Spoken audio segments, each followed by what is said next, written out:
Namaste. This is Timothy Halloran, fellow human, man, earth dweller, observer of the stars. And we've got a lot of information to talk about. Many of you noticed I switched these forecasts from being a weekly forecast focused on the little bits and pieces of going on day to day to day, and I switched this to being a more long-term and broad and focusing on the lunar cycles and some of the more underlying and long-term stuff that's going on. And that's simply coming from the fact that that's what I like to talk about. There's nothing wrong with daily astrology or these little bits and pieces. That being said, there is some very deep underlying stuff that's going on. And so this report sort of feels like passing a boulder through a straw. I'm going to try my very best to deliver what I can.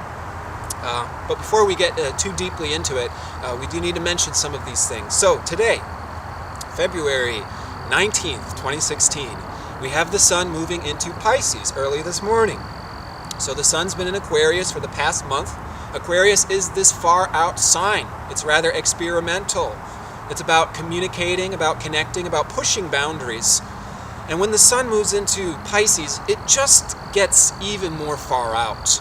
It just gets even more inconceivable. When the sun, when anything moves from Aquarius into Pisces, that's the end of boundaries at all. And now we're dissolving into boundarylessness. We're dissolving into oneness, into inconceivable spiritual nature. And so, sun moving into Pisces, things get more ethereal, more mysterious, more confusing potentially. And, there's many positives and negatives that come along with this energy and this process that we're going through. And what I'm really hoping to depart through this video is a understanding of why these archetypes, particularly Pisces and Virgo, are very misunderstood at this particular time. And the reason being is because those two signs are very relevant to the process that we're going through and have been going through throughout the past several thousand years. So we talked about the fact that we're in this age of Pisces. We're not in the age of Aquarius yet. We're going through the process of culminating and transitioning out of the age of Pisces. And actually, the understanding is that we're in the Virgo sub-age of Pisces. Now, before I go any further, I need to explain that this understanding isn't coming from me. I don't own this wisdom. It's not my own. In fact, real wisdom as it pertains to nature isn't really owned by anybody. But that being said, it does come from a particular branch. It does come through particular people. So this does come from Jeffrey Green's evolutionary astrology. And it's just my personal opinion, but I have observed, without putting too much hype on Mr. Green, that some of the best living astrologers of our time are all his students. Okay, so without going too much in that direction, we're just going to say that these ideas of the Pisces age, of the Virgo age, is largely drawing from these fantastic inspirational astrologers. Now, we're going to be talking largely about a full moon in Virgo. Virgo is opposite the sign of Pisces, so we're talking about a polarity largely in this video. But Virgo is also a very misunderstood sign. And what I'm going to be explaining about Virgo and this understanding of Virgo is also not coming from myself. A lot of the information I'm going to be explaining about Virgo is actually coming from my beloved partner, Mackenzie, who has a deep Virgo signature, and so she deeply relates to the sign of Virgo and has very much helped me understand this archetype and this sign in a way that goes beyond the information that many astrologers are talking about. And so I've had comments from various people, from Virgos and people who have Virgo energy, thanking me for this understanding of Virgo, and it's not coming from me.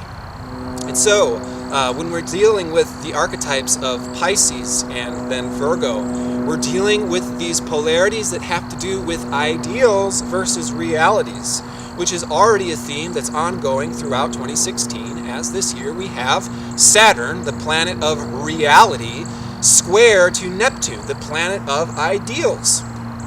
So this is a year where we are looking very seriously at our ideals and reality, and we're having to make rectifications, having to make adjustments, and having to purify our misunderstandings of our own nature.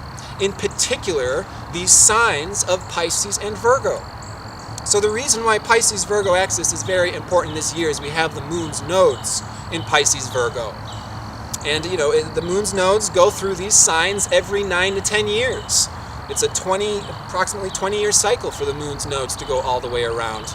So throughout the next year, we're dealing with this Pisces-Virgo polarity with the moon's nodes. Okay, and whenever the moon's nodes transit these signs, that also means the eclipses are happening in these signs. So the past eclipse in September was in Virgo, and we have an approaching solar eclipse in March in Pisces. Okay, so the eclipses have to do with the nodes of fate. This has to do with our evolving future destiny.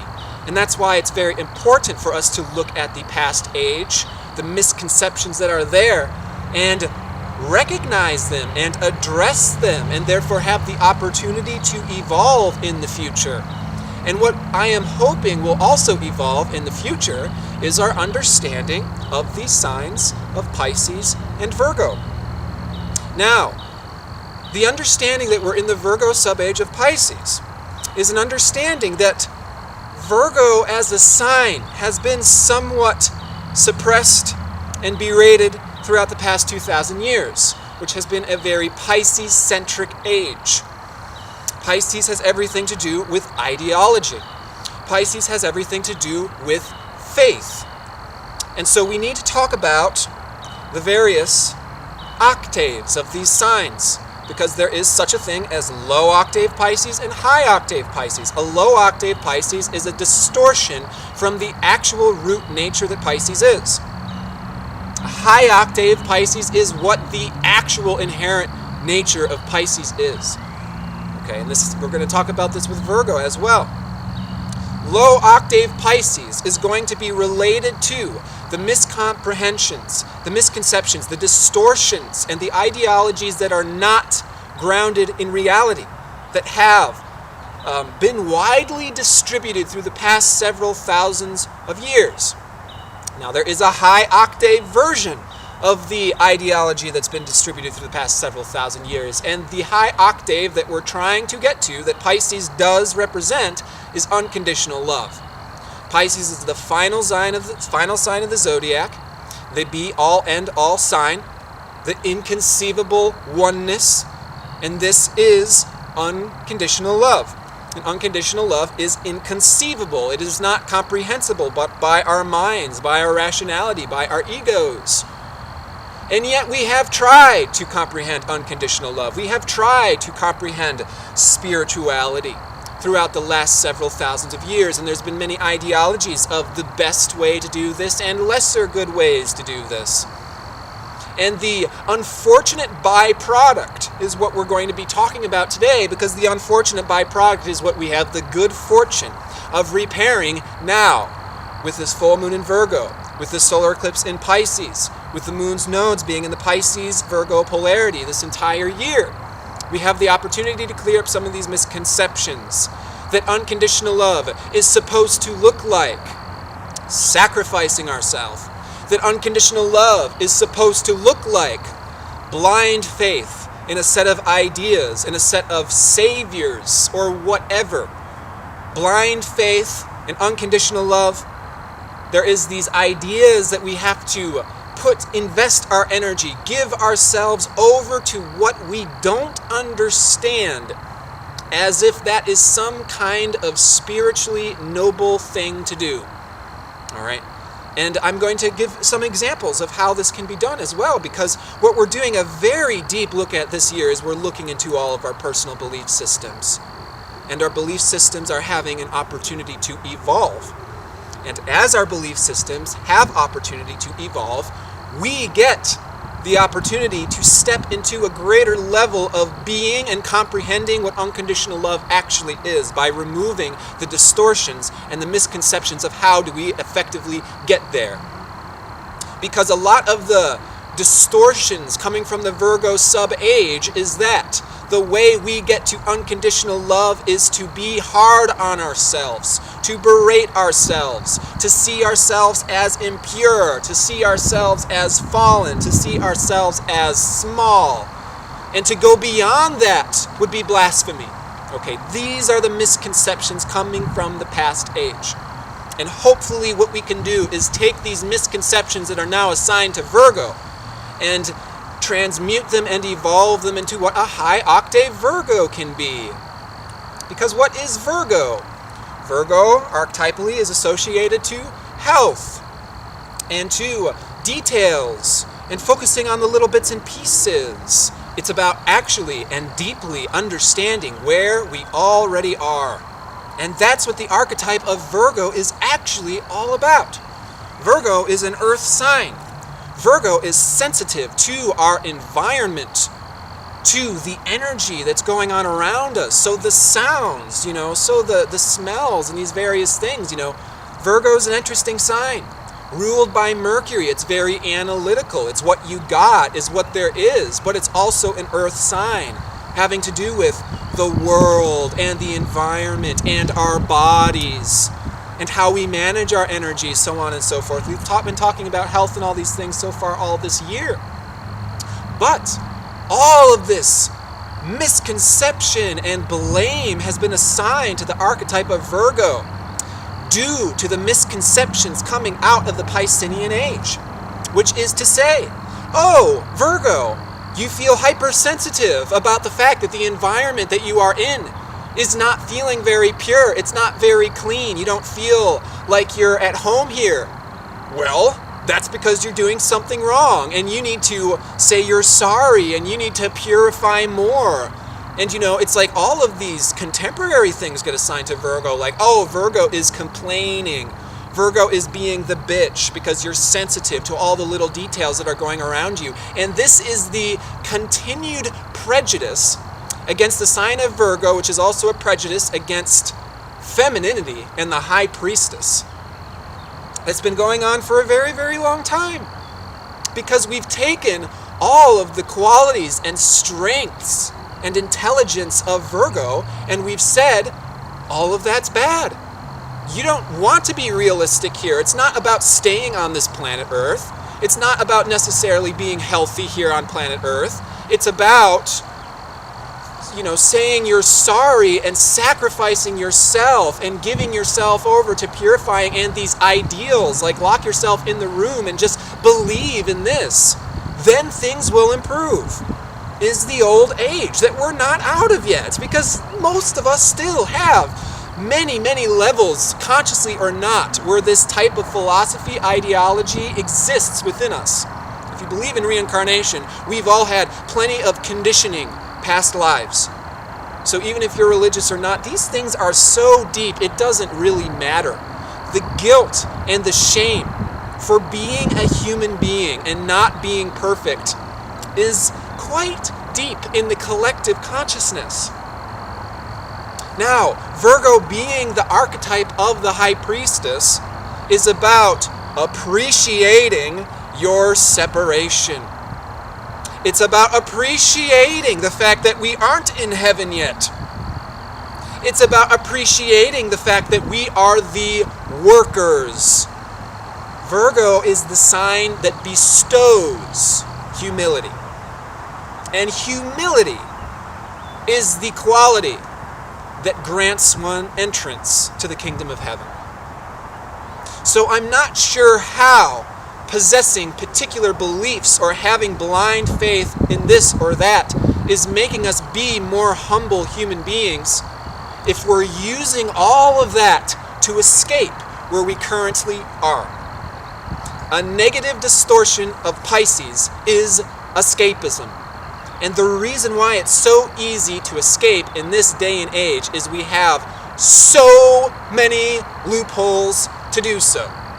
You don't just have to become a drug addict. You don't just have to become an alcoholic or a sex fiend to become an escape artist in this day and age. You can be a so-called spiritual person. You can be a so-called meditator. You can be someone who loves to bring in the new age and all of these types of things. And we can still be escapists because we are hyper-focusing on our beliefs, on what could be, on my vision, on what I feel on the inside, and it fills me up. And I gotta tell you, this is a hard year for me as a very Leonian Pisces person, because I'm naturally that way. Like, I go into meditation, beautiful visions, and oh my gosh, and it's just like this unconscious, great, I'll just show up and the visions will just come out of me and be shared, and it doesn't work like that. There's work that needs to be done. There's inner reconfiguring that needs to be worked out. There's subtle distortions and impurities that need to be recognized in order to be a creative person, in order to be a spiritual person, in order to be a functioning person in a factual, realistically grounded and healthy way. Realistically. We can all harbor ourselves off into some bubble and believe in this, and so we're all got the ticket and so on and so forth. And that could all be very delusional if we're not careful to be sincere with every single level of our being.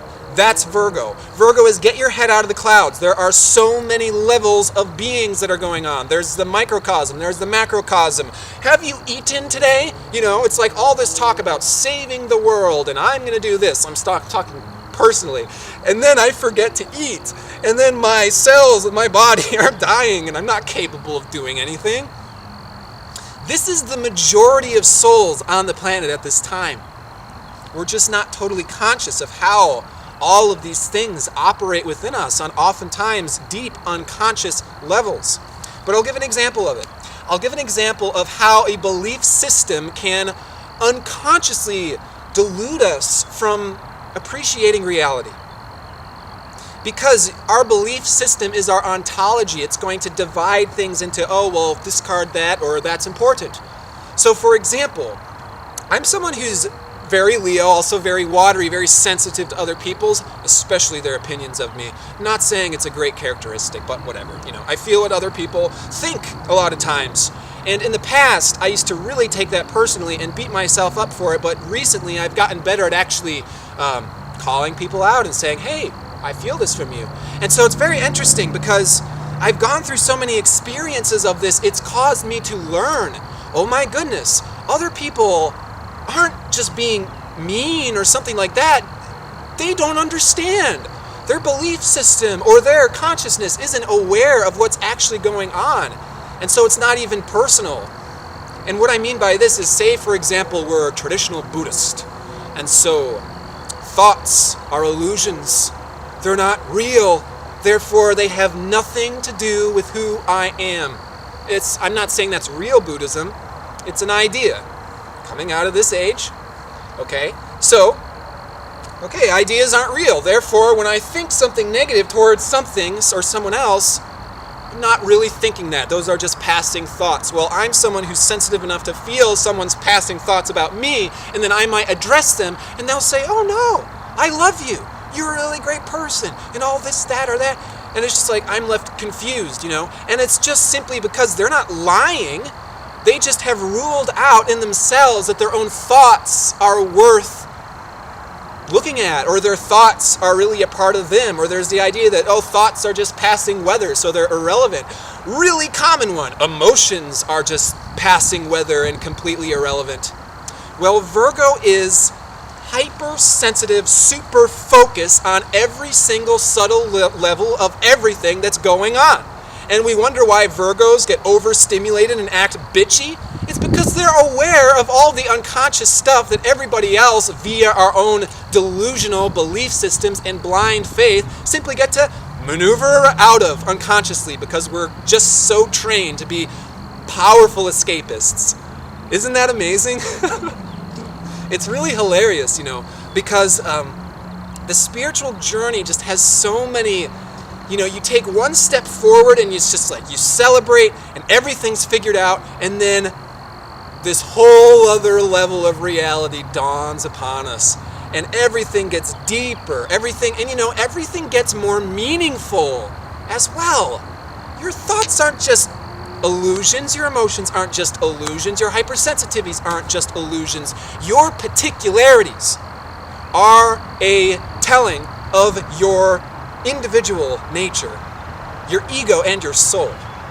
Your particular nature and how it does or does not fit into the world is very revealing.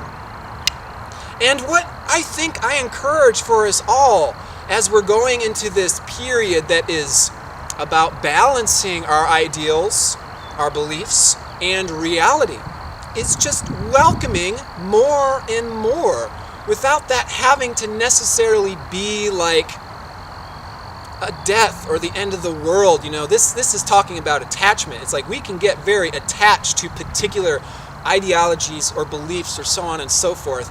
And Pisces is the opposite of attachment. If we get attached to particular ideologies or belief systems, Pisces exists as a fundamental nature to make it go deeper. God is deeper. God is more beyond.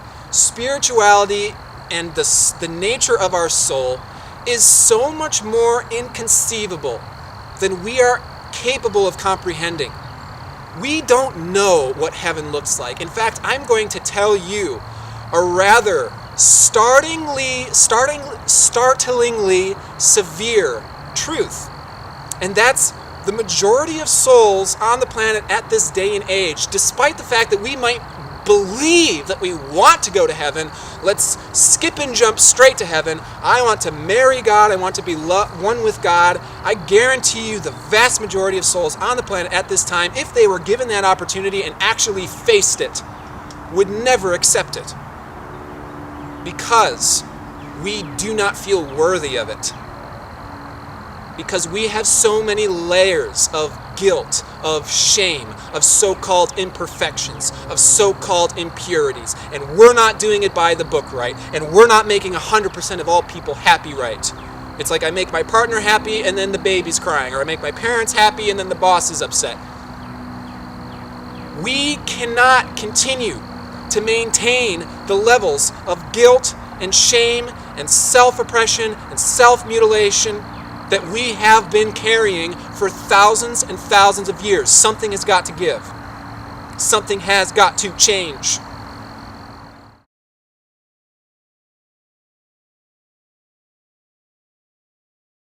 We want to be paying attention to where is my direction now? Where is my drive now? Where is my passions now? And just be aware of where these things are right now. And we have a course of action for the future. And what we want to be aware of is now through the end of August, Mars retrograde is a great chance that the course of action can change. We can redirect. We can come out of this Mars transit being a different person, having a different goals, having different directions, different passions that fill us up, how we use our physical energy, what we give ourselves to. This is all what's changing. And what is inspiring and catalyzing the entire thing is the challenge of looking at how do my ideologies, my beliefs, my be-all, end-all goals match up with my experience, match up with my reality. It's like I'm struggling as a vegetarian right now because I have all these mood swings and stuff like that. And it's a discussion is whether or not do you go back to meat eating and blah, blah, blah. And I'm in a position right now, I don't know. I'm torn in so many different directions from so many different things right now. I don't know. This is why I began the video by saying, hey, this stuff isn't coming from me. Stop looking at me like I know everything, because I'm going through a year where I am having to readjust my direction, readjust my beliefs, where I'm putting my energy, so on and so forth. And in the past, I was a person who was naturally, I have love of God, so I just show up and why is nobody cheering? Because I haven't done anything yet. I haven't done anything productive. I haven't exemplified my healing capability. I haven't shown what good health looks and feels like. And that's the role of the High Priestess. The High Priestess is coming back to us all, thankfully, for the majority of you women, because you're the main demographic. Thank you. Thank you for focusing on this world. Thank you for focusing on the details of what's going on here in the present moment, not just on some levels of reality, but on every single level of reality, including the subtle levels, including the microbiotic levels. These things matter. It's like you watch this movie, Jesus Camp, and the one guy is saying, you know what, it doesn't matter if we take care of this earth because we're all going to go to heaven anyways. Do you feel and hear that? Because lo and behold, this world is near extinction as a result of ideologies like that. No, it's not terrorists. No, it wasn't the Soviets during the Cold War. It is ideologies and belief systems. There are no evil people out there. There are only ignorant, small children that don't know any better and are only going to follow the terrible role models that are there for them to follow. This is a year where we're pulling ourselves out of these stupid ideologies that there is somehow a crusade against evil that we need to scapegoat and blame in other people in order to improve things here. That is not very helpful at this particular point in time.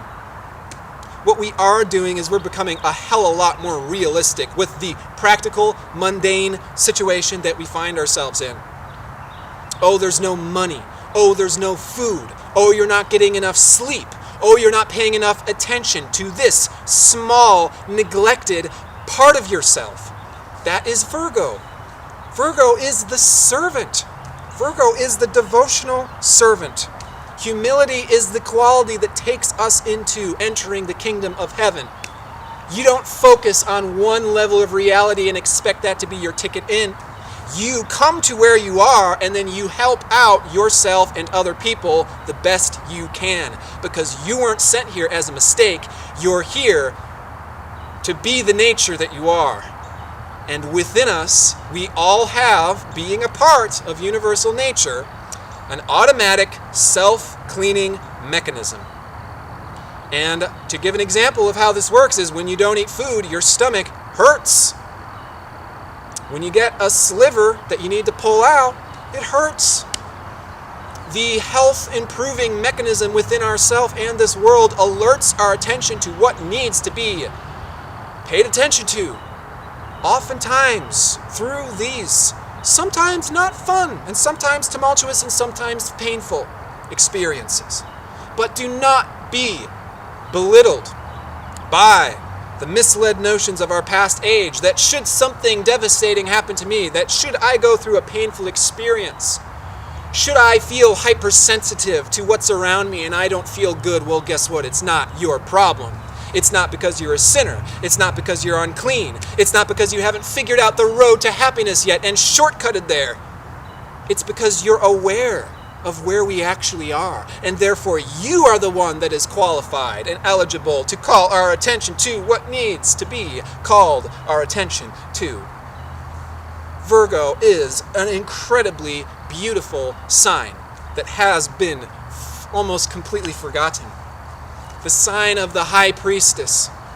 The word virgin used to mean a self-autonomous woman. She has the understanding of nature within herself because she feels it. So to end this report, we're going to talk about the Sabian symbol for this full moon in Virgo, 3 degrees, 3.5 degrees Virgo. The Sabian symbol is white and black children playing together, not noticing the differences between their race because they're natural, they're children. When you're born into this world, you are the nature that you are. Oh, other children, yeah, isn't that a beautiful symbol for the potential of this full moon? And this is the purport.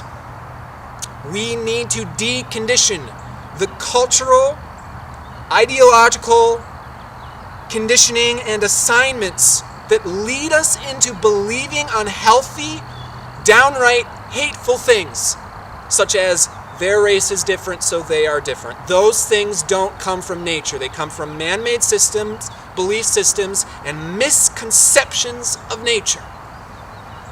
So we have the opportunity with this Virgo moon to return to our original nature by identifying these misconceptions and thereby addressing them.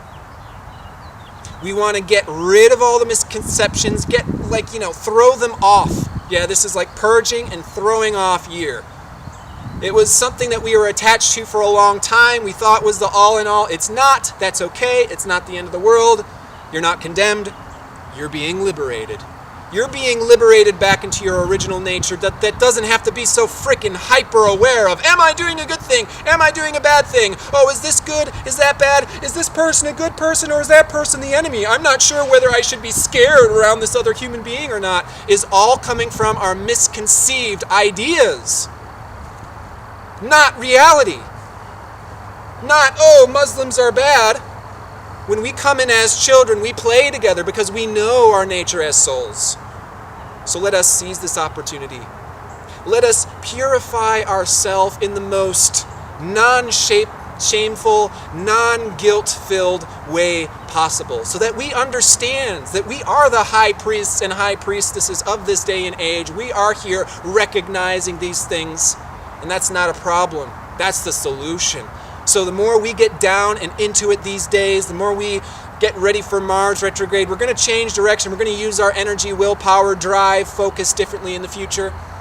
The more capable we are of shape-shifting into a reality, a spirituality, a God that is beyond, that is more inconceivable, that is closer to unconditional love than where we were at before. No more divisions and blaming and scapegoating, thinking that's getting us to heaven or unconditional love.